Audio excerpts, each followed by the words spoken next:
pizza. Feta, mozzarella, pesto sauce, artichokes, mushrooms. It's gonna be so good.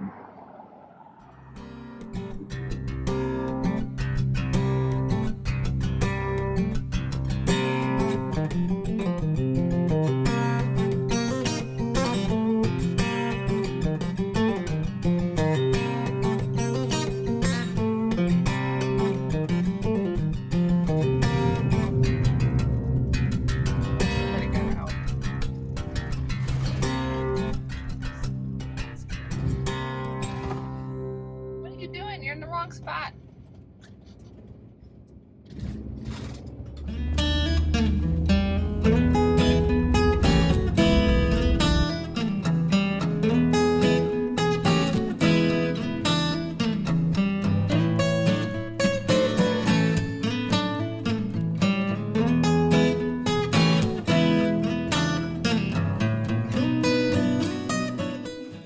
You're happy with this site?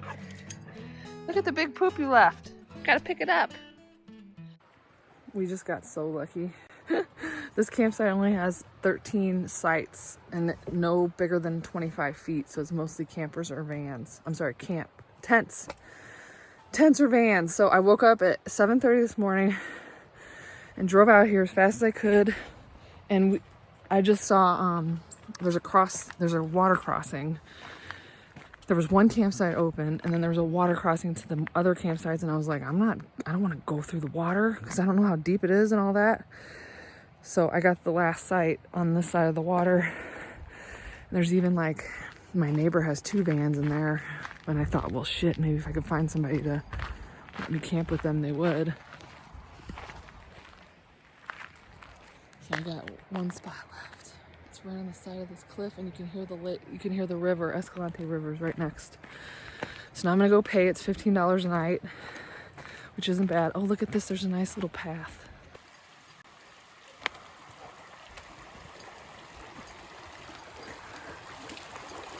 Look at that right there. He's so happy. He loves water. Oh, here he goes. He's gonna get the zooms. Look how pretty.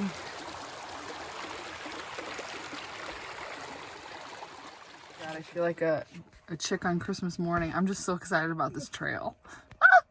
And I see all these people walking with backpacks, and a lot of them are older. And I'm like, I'll be right there. I'm coming. I got to pack a bag and stuff, and he needs to eat. He's excited too. And I need to get like a lunch because I'm expecting it to take me probably 4 hours to do the whole thing. But I'm so looking forward to it. And I just need to make sure I have the right gear, sunglasses, a hat, sunscreen, lip sunscreen. I don't think mine has SPF in it, but anyway. So we're getting ready to go, and I need to go sooner rather than later. I'm trying to eat all the food in my cupboards and fridge to empty it out as much as possible. So I'm just kind of eating whatever's around. So I took these old, they're expired, chickpea flour, grain feed tortillas, and I wiped hummus on it, and then cucumber, mushrooms, tempeh, some sprouts, and some hot sauce. And one is not going to be enough, so I'm going to eat a second one.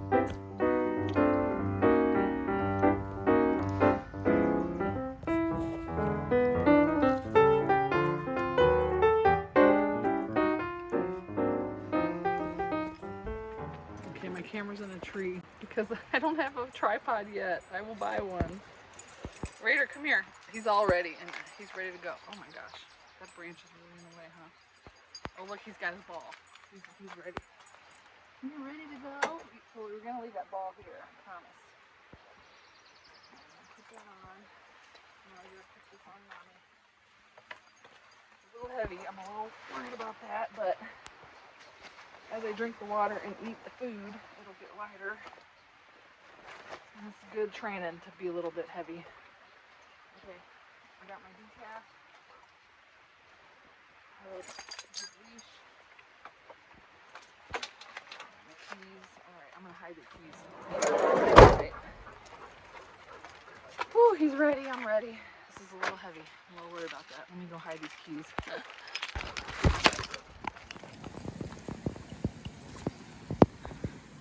Okay, what does it say? You are responsible for your own safety. Raider, come here. Heat is a killer. Carry and drink 4 liters, 1 gallon of water. I have 100 ounces. Flash floods occur without warning. Know where you are going and how to get back. No cell signal. Pets on a leash. Don't touch anything. Don't climb. Okay, guys. I was following the footprints instead of the map. And of course it gave me an off-route alert. And then we get to this part. And I'm like, I don't think it's the right way. I'm gonna have to backtrack and go back the way I came and join up with the correct trail. This sucks. I might climb up there just to see what it is. Because I'm not close to being off the trail, just a little bit.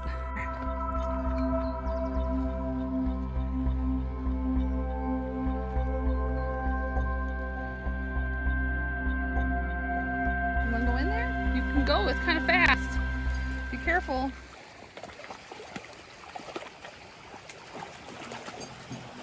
Oh, you're having fun. He loves water. Good boy. Lay down. You gonna lay down? Lay down. Good boy. You're gonna float away.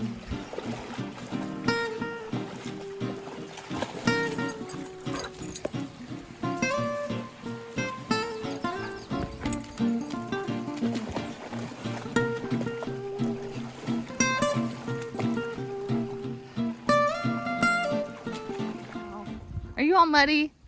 You're gonna be all yucky. All right, I've been walking for 1 hour and 6 minutes.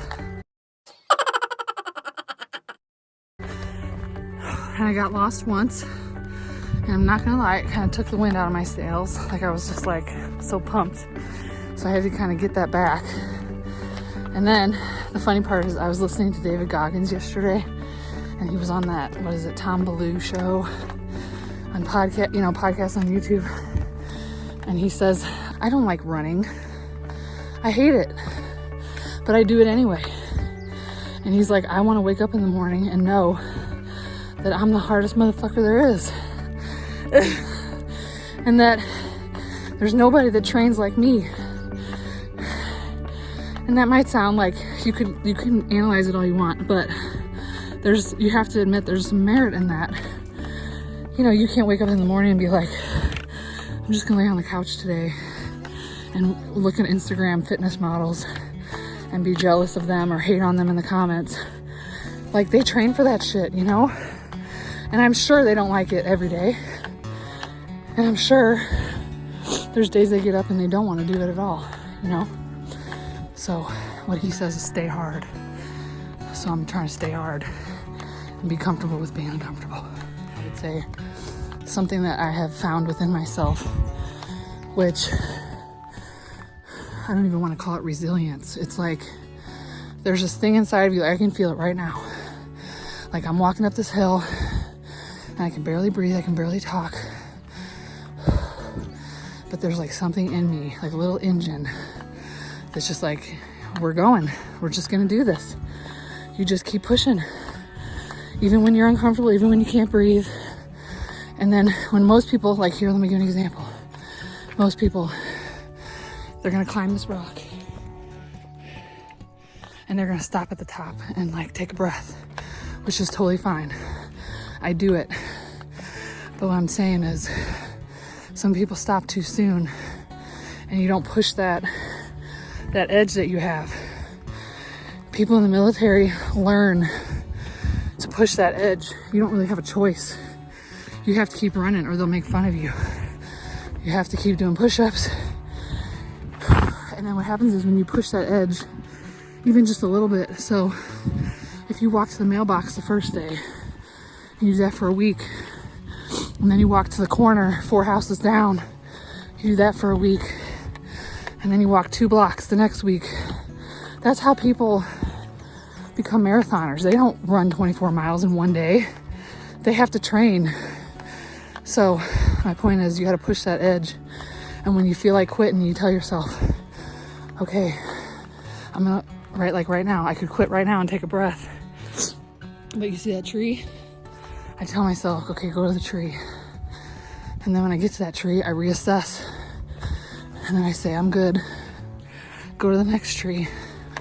And then there might be a tree that I say, okay, that's enough. And I take a breather. That's good. But every day I add another tree, or every week I add another tree or another mile. And that's what those guys do. Navy SEAL training, airborne. They don't quit. They don't walk up a little tiny hill and then say, okay, I need to take a breath, and do that every time. They push it each time.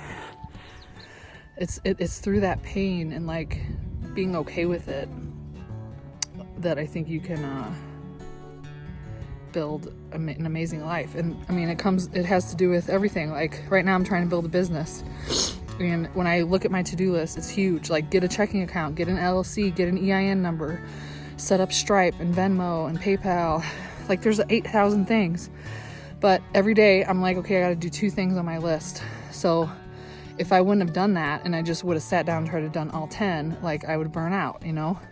So I do 2 things a day. I go for a long hike, make dinner, go to sleep. Next day, 2 more things. Raiders playing in the water. And you pace yourself, and then you come out ahead in the long run. You know, if you go out full bore, you're gonna burn out. Like that's a fact. So anyway, those are my thoughts on the uncomfortableness. And for those in my audience that, I'll get into this in later videos because I want to like, I guess, build an audience before I tell them my story. That's the thing, right? There's a lot of people in my audience that have been harmed by the mental health system and who are in psychiatric drug withdrawal, meaning they realized their medications were not working or they were hurting them and they had to come off. Sometimes their doctor helps them, sometimes they don't. Sometimes despite a slow, gradual taper, it literally blows up their whole brain and nervous system and they cannot move, you know? So what I'm saying about pushing ourselves definitely has implications for, are you ready, Raider? For withdrawal also. It's like you have to accept, like, okay, I'm in withdrawal. These symptoms are terrible. They're not going away anytime soon, probably. But I have to hang on for the long run. And how am I going to get through the next 10 minutes? How am I going to get through the next hour? How am I going to get through the next day? And those things just, it is like you're running a marathon, but you're doing it at 10 minutes at a time, 5 minutes at a time, sometimes 1 minute at a time when you have a severe withdrawal like I did. So there's a place in you similar to what I'm talking about now, and you might not feel it right now, but once you get, I was very in touch with it, but I think I had practice, you know, even doing CrossFit before I went through withdrawal. It's like this part of you that just keeps going. I can't explain it. Some people, I know a guy in withdrawal would say, he would call it, there's a well of strength within you that is endless and it's deep and wide. And that really is. It's like we can take a lot of suffering. It's not fair. It feels horrible. It really makes me angry just thinking about it. Because it's an unnecessary. Should have never happened. And then we're the ones that, what is that bug on me? Sorry, there's a bug. It's unnecessary, and yet we still have to go through it, and there's nothing that can save us, and no pill to take it away, and no doctor to go to, you know? It's not fair. But the human spirit, there we go, I came to it. That part of you that is the human spirit, deep down, a well of strength, your spirit, your inner self, you gotta hold on to that. And then just do it 1 minute at a time. Because that is the real you, deep down.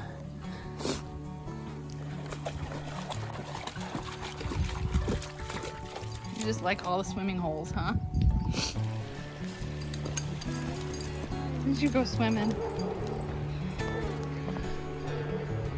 Oh my God, I can see the waterfall. Oh my God, this is awesome.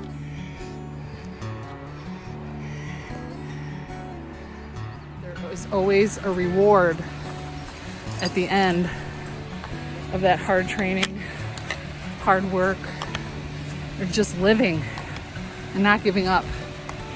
And this is the reward today for me.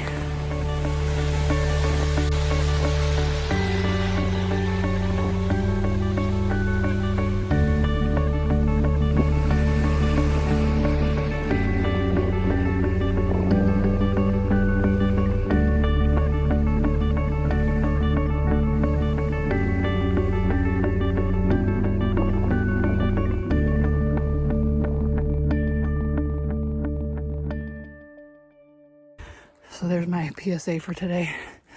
Thank you for coming to my TED Talk.